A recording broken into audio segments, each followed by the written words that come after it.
French fries किंवा finger chips recipe ही कशी बनवायची या ठिकाणी बघणार आहोत.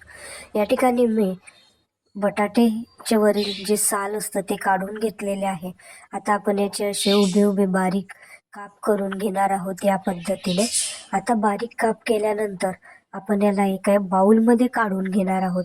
बाउलमध्ये काढल्यानंतर यात आपण काही मसाले टाकणार आहोत. या ठिकाणी सर्वप्रथम आपण लाल तिखट टाकलेले आहे. यानंतर आपण त्यामध्ये चवीपुरतं मीठ टाकलेलं आहे. यामध्ये आपण थोडीशी धना पावडर टाकलेली आहे. यामध्ये आपण थोडासा गरम मसाला टाकलेला आहे.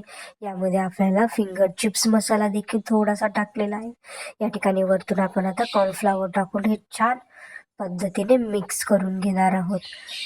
मिक्स करण्यापूर्वी मी तुम्हाला सांगते, जर तुम्ही माझ्या चॅनलवर नवीन असाल तर माझ्या चॅनलला सबस्क्राईब करायला विसरू नका व बेल आयकॉन दाबायला विसरू नका. या ठिकाणी आपण आता मिक्स करून घेतलेलं आहे.